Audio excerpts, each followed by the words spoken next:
Hi guys, welcome to my YouTube channel. My name is Eliza, and I wanted to make a video today about having no friends.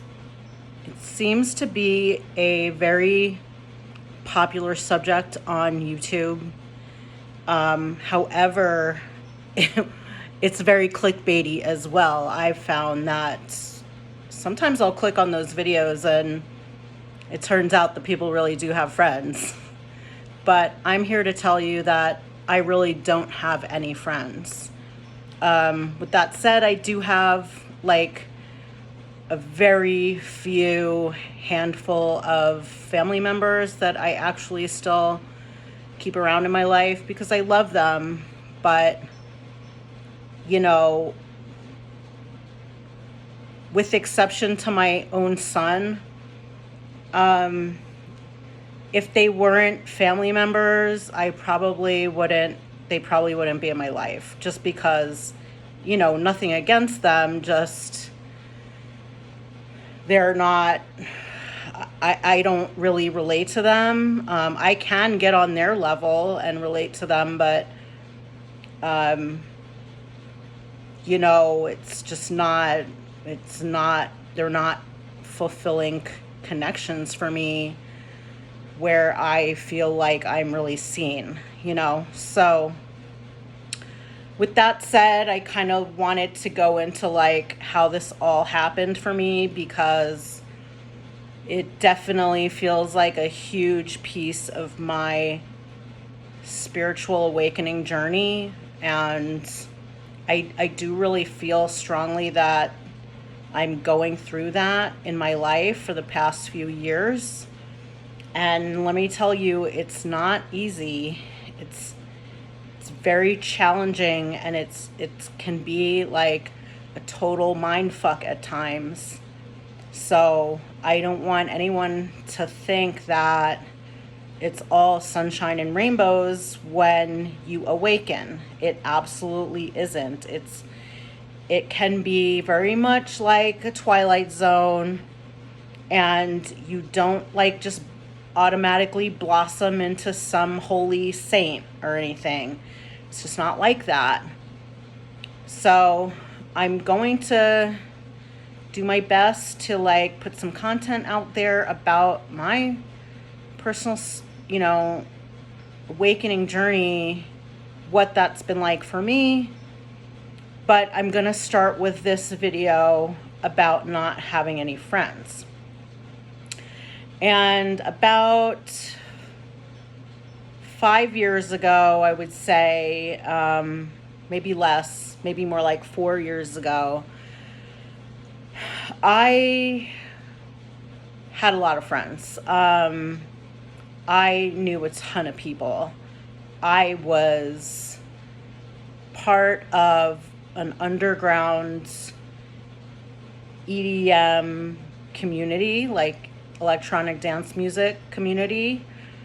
It was a lot of younger people, but there were also plenty of people my age.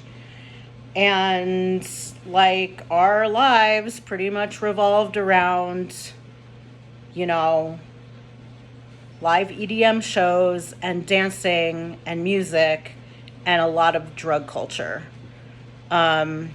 And it was, let me tell you, probably the funnest time I've ever had in my life. And I felt the most alive. I pretty much knew everybody. And, it was a lot of DJs, sound people, guys that run the sound, the speakers, bring the speakers, dancers, flow artists, music producers, and just everybody joining in that was all about that. And yeah, we were, my friends were throwing events and shows, and that was like everything for me. Besides, try to make a living or whatever. Um, and there was a lot of, we were always on something like LSD, mushrooms, a lot of psychedelics, MDMA, Molly. There was a lot of cocaine. There was a lot of ketamine. And yeah, just the nature of that can be very it can just be so great to experience connection with others, because for some reason taking all those drugs uninhibits you, and yeah, your walls come down, and it's just so much easier to meet people and connect with others and have a good time. And so that was just my normal. And I just want to kind of throw in there that I've also been on a pretty intense healing journey from the beginning of my life, due to childhood abuse and, living through a lot of weird stuff that really kind of fucked me up. I had complex PTSD my whole life. And when I had my son, I was only 20 years old, and it just put me on my healing journey, and I got really serious about healing my PTSD. And I spent years of my life in therapy, just working on myself, working on my stuff, and trying to heal. And I really didn't progress very far for a very long time. Fast forward, when my son came of age and he was ready to move out, is kind of when I got into the whole EDM scene and the drug culture, and that part of my life began. So I don't want y'all out here thinking that I didn't take care of my kid, because I did. But it was interesting because I was kind of into using psychedelics to help myself heal.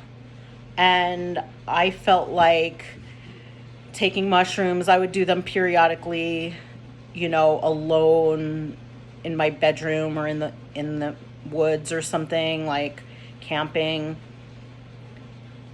And it was bringing me in touch with my own divinity.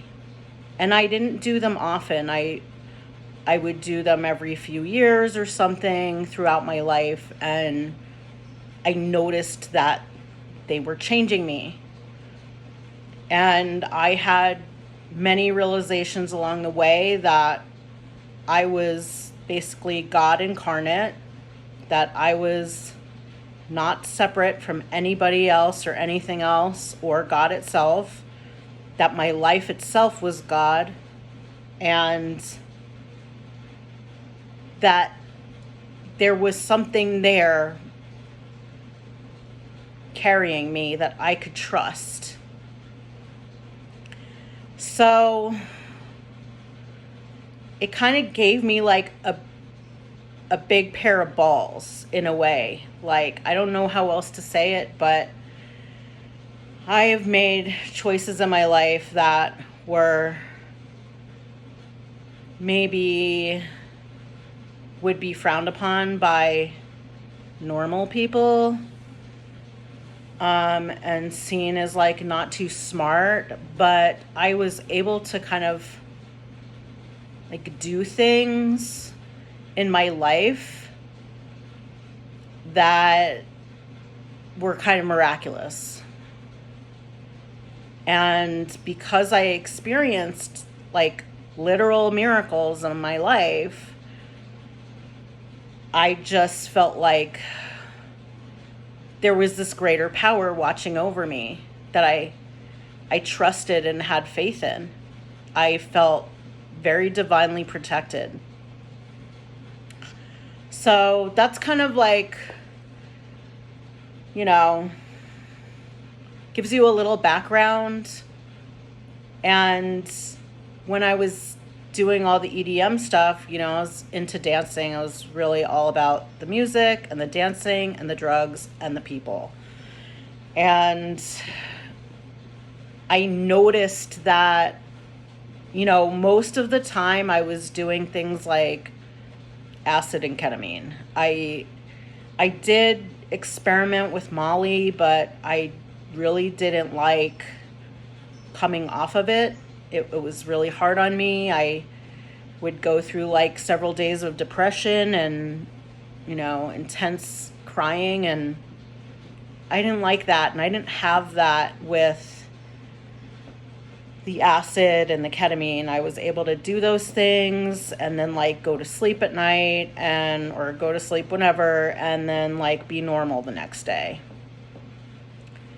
And I noticed that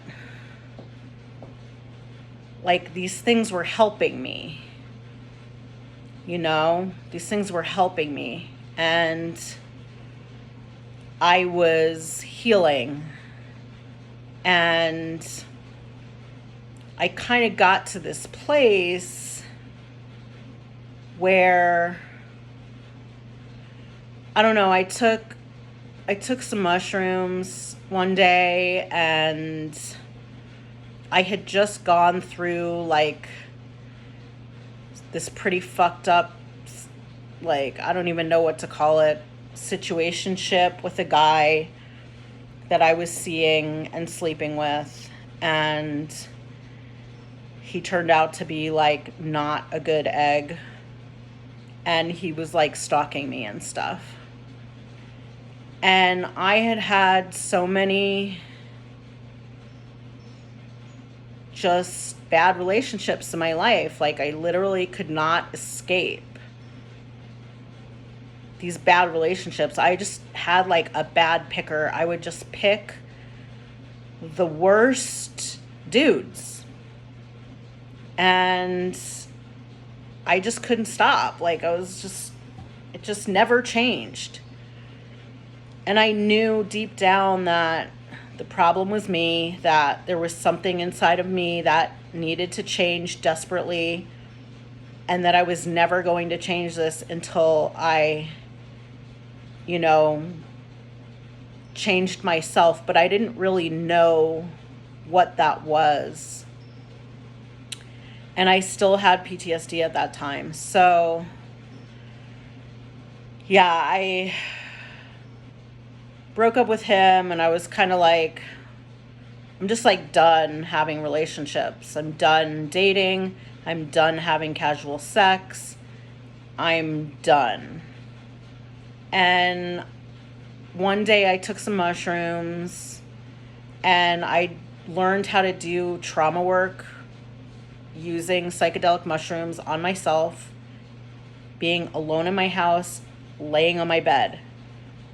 And that's what I was doing. I was helping myself heal. And I had kind of an intense trip and realized that I just had to like stop doing literally everything that was hurting me. And, you know, I was anorexic. I had had a lifelong eating disorder that swung between like anorexia and bulimia and binge eating. And I had been a smoker since I was like 11 or 12 years old. And I had been smoking marijuana like on a daily basis since I was probably 14 or 15 years old. And, you know, I was also doing all these drugs, which I didn't really consider that I had an addiction to them. And I also knew that I was addicted to men and sex and love and all of that. So after I had that trip, I just was like, I'm fucking done doing literally anything that hurts me. And in like one fell swoop, my life changed. I literally dropped every single addiction I had, all the ones that I listed to you, overnight. Like, I just stopped cold turkey. There was no other thought about it. And within a few months of that, couple months, I decided to recover from my eating disorder, which I have a lot of videos about on my channel already. And that was a major turning point for me, and was literally like the most difficult thing I had ever done, was recovering from my eating disorder. And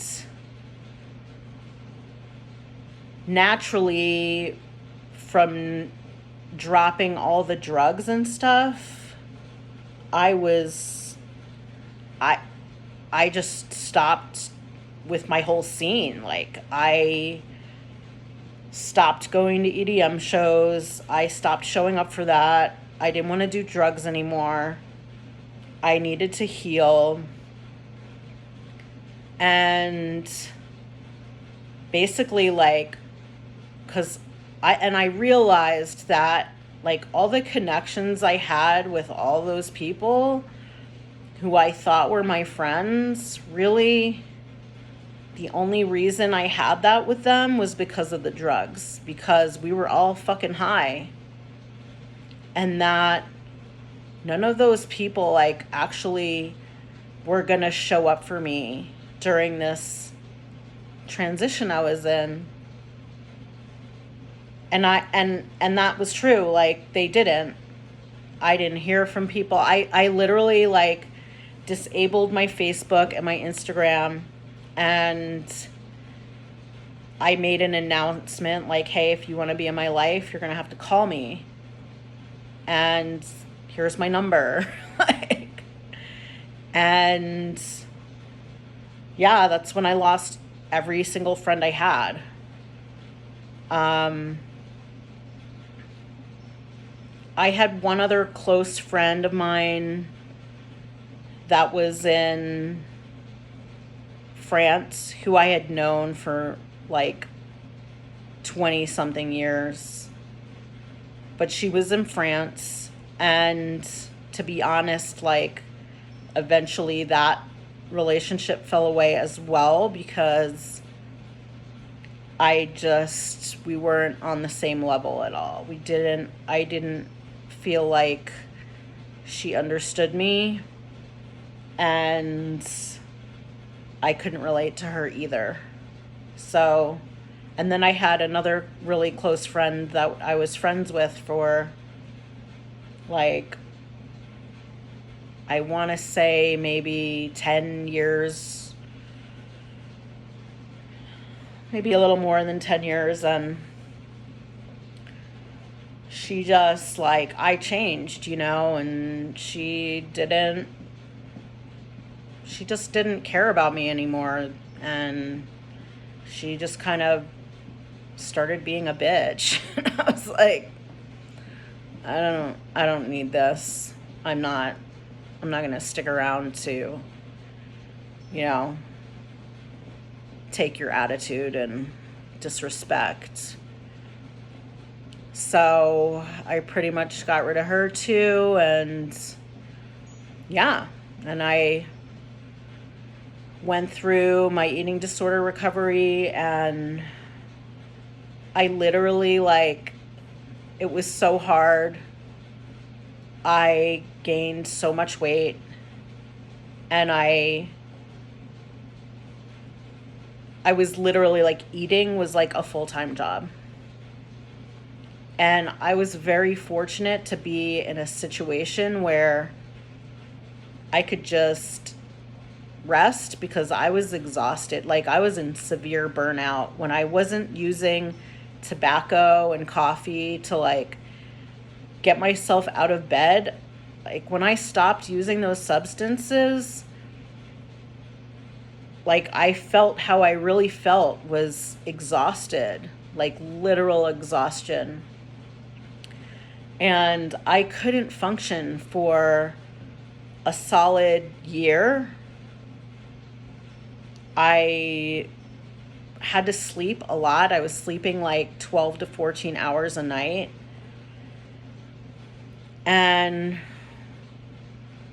yeah, it was rough. It was really rough. And after the first year, it started getting a little better, it started getting a little easier. But yeah, that was the end of me having friends. And what wound up happening was my PTSD went away. It wasn't like one day I realized, oh, I don't have this anymore. I was like, I just know that usually like the people, like when I get triggered, it's by people who are close to me, and the closest person to me was my son. And I knew that my PTSD was gone because we would have an argument or something, and the shit that used to trigger me wouldn't trigger me anymore. And I wasn't experiencing those triggers. Like, it's a very intense bodily reaction that you get from something emotionally upsetting to you. And it wasn't happening. And I was able to like stay grounded and calm when I was upset.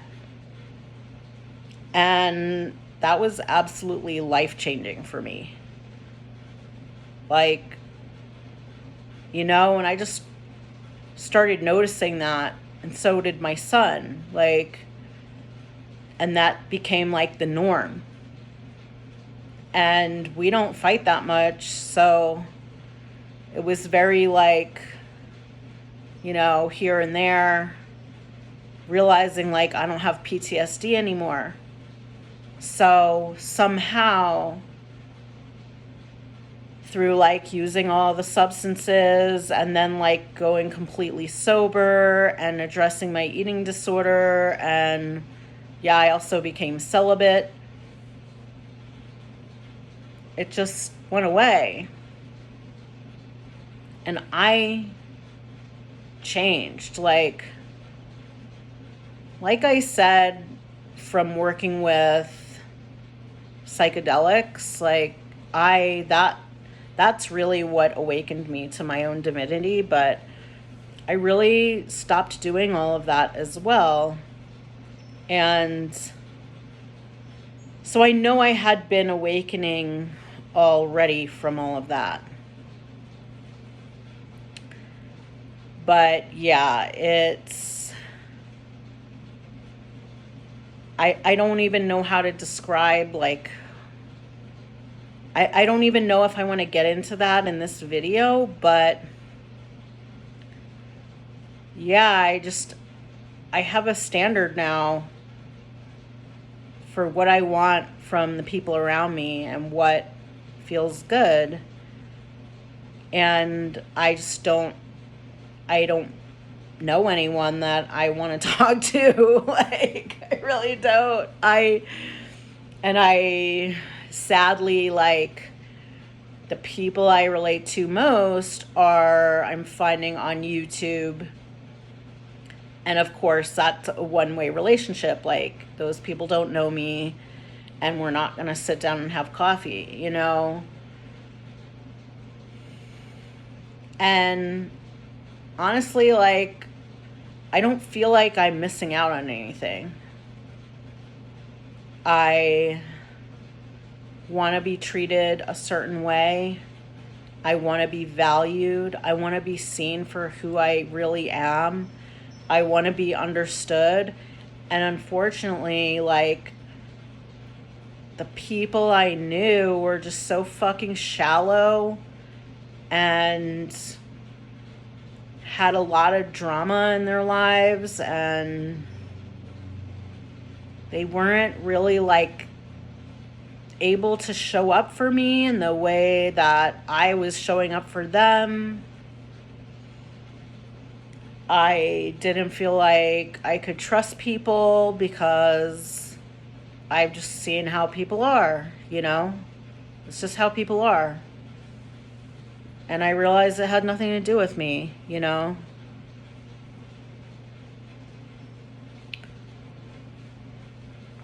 So I don't know if I said this already, like I'm really don't feel lonely. I don't feel lonely at all. Like, I've been alone for, it's been about 4 years now, and since all of that. And I don't miss any of it. And I don't miss any of those people.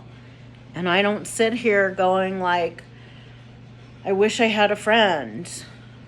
And I don't sit here going like, I wish I had a boyfriend either.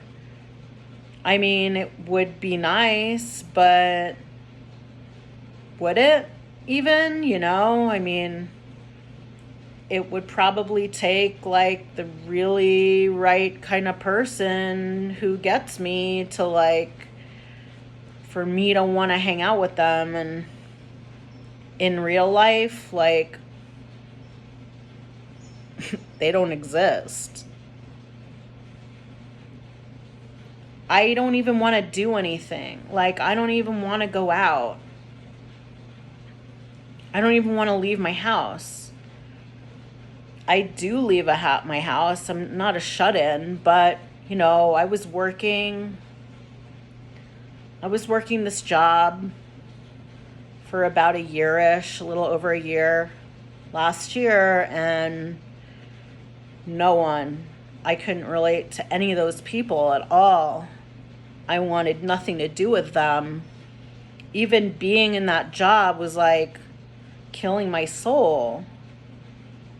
And I'll talk about that in a different video, not this one, but it really didn't open me. I mean, it was, you know, sometimes it was just nice to like get out of my house and like go do something and have something to do, but I really felt like I was wasting my energy on people that didn't give a fuck about me, you know, and just all they saw was like how I could serve them.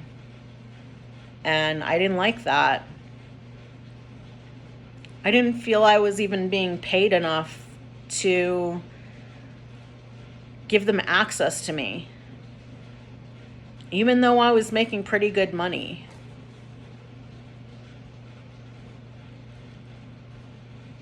Ultimately, I walked away from that job recently because of all those reasons. Like, just fuck people.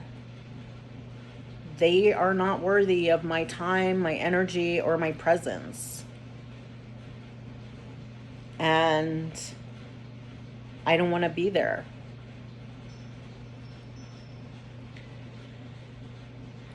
I have my son. He's 27 years old now. He is the most beautiful person I know. We have a lifelong connection. We've always, even when he was a little boy, like, we were just very close, you know?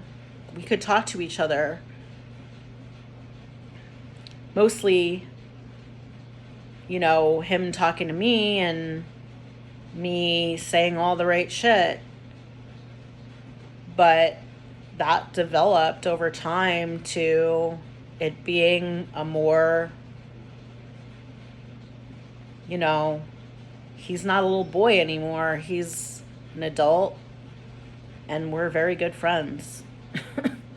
We are. He's my friend. And he has been there to like witness everything I've been through and my entire healing journey. He's been there for that. He was there for me during my recovery journey, and he's watched me grow and change, and he gets it. And he gets the piece where I'm at now, where I am going through a spiritual awakening of some kind, and I don't really know where I am along that journey either. I don't know. But I do know that I really don't care about the same things that I used to or that most people care about. I really don't. And I have a really hard time like connecting with others and feeling like I'm a part of anything. I don't. I feel like I'm in my own little bubble. I do feel very connected to him. And I'm just not motivated to meet new people or make friends or be social or even like do stuff. I'm just not interested. I lack motivation. I lack ambition. Honestly, the thing that like brings me the most joy is sitting outside in front of my house at 7:00 in the morning and like watching these birds that live in the cactus out that line my driveway. There's these birds that live out there, and that's my kind of my favorite thing to do is to just sit there and watch them be birds. And it makes me laugh and it makes me smile and it almost makes me cry right now.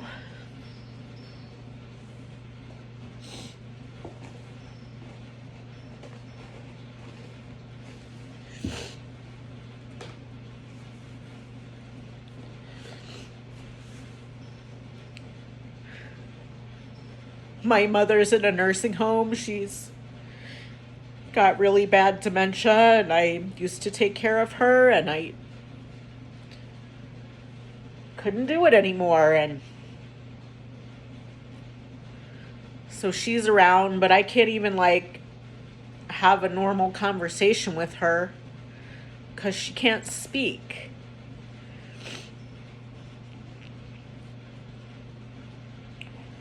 And my dad died. And I'm mostly relieved that he's gone. Sadly.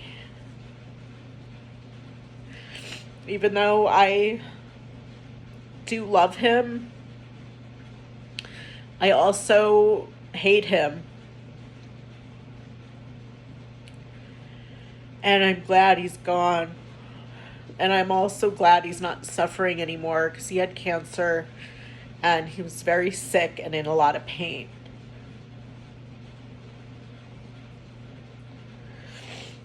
And just the shit that went on while he was dying, and you know how people get when people die. It's like, like the side of them comes out, and I just was like, I don't ever want to see you people again. And one of those people was my sister, who I already pretty much didn't,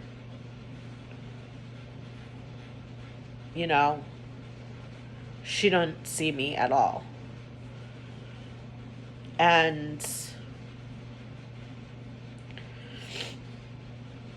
she did some shit that I can't forgive. So she's out of the picture, and there's like literally my aunt left, and she recently lost her granddaughter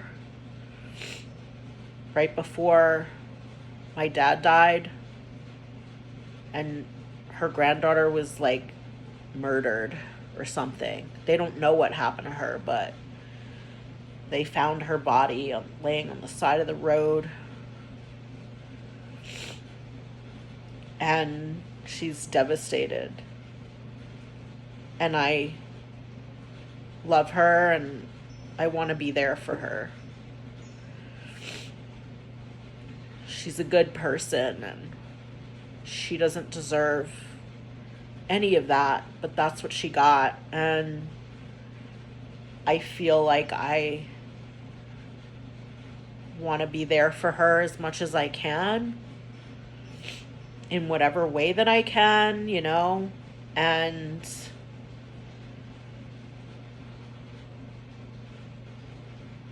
yeah, that's pretty much it. I have an uncle who isn't really my uncle. He grew up with my dad since they were in middle school, and he's kind of like one of those loyal ass people that never stop showing up for you. And he was like that to my dad, even though my dad wasn't that for him. And he's a really kind man, and he's with this lady, and they've been together for a long time, and they really have made a lot of effort to just stay connected with me. And I really appreciate that a lot. I value it a lot. And I'm never going to say no if they call me or they want to show up here and hang out. That actually just happened. So, but, they're not, they don't get me at all. They're trying to figure out, like, when am I going to get a job and stuff. Like, So yeah, that's my story. I'm going to try to, like, talk more about these other facets of awakening. I think this, like, antisocial part is a huge piece. And it can be really awkward. But let me just tell you, like, I have so much peace inside of me, within me, around me, because there are no people. And that is the sad truth. I have never been more at peace in my life. And I feel like that has a lot to do, 90%, with not dealing with idiots and drama queens and people using me. It's not a bad thing, people. I think if you find yourself lonely,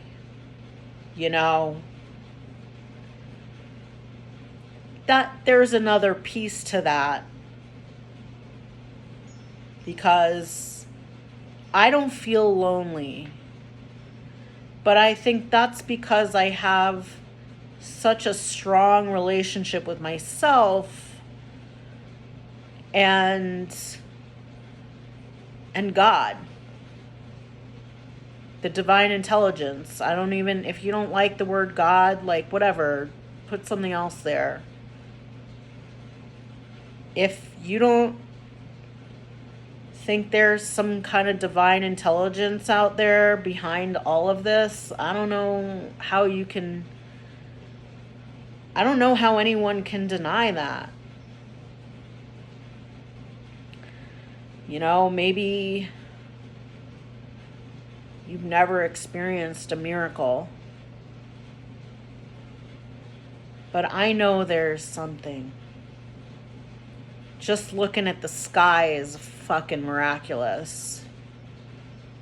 Just knowing what goes on in my body without me thinking about it is fucking miraculous. And yeah. But I think it's a very normal thing to go through when you're realizing who you really are and that none of this is really that important and none of this is actually real, and you're literally like in a video game. I don't know what else to call it. And that there's something higher than you guiding your life that has your best interest at hand. I think it's really normal to just not really find much pleasure in the things and the people you once did. And your life can start looking like something that completely doesn't look like anything that the rest of the world is striving for. If that makes sense. So don't worry. Sometimes being alone is the only really real way to know yourself.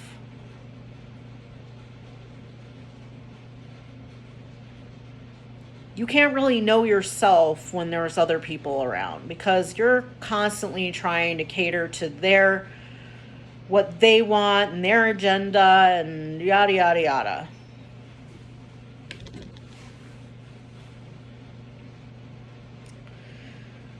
When you're alone, you can really hear your own thoughts and feelings. You can tap into what you really believe and what's really important to you without anyone else's opinions clouding that. That's the beauty of being alone. And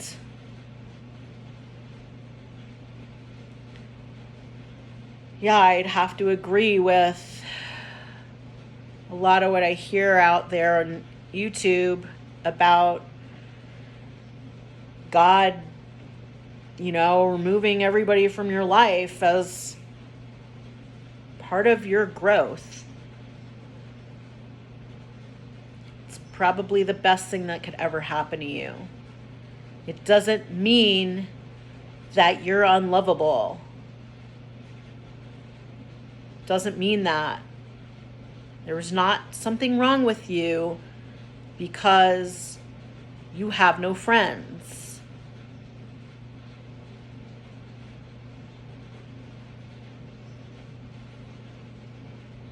Okay? It just means you're outgrowing them.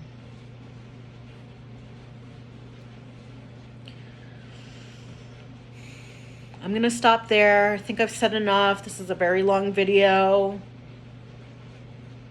And I hope that if you've watched this and you liked the video, you'll give me a like and maybe drop me a comment and say hello. And let me know if any of this resonated with you. All right, love you guys.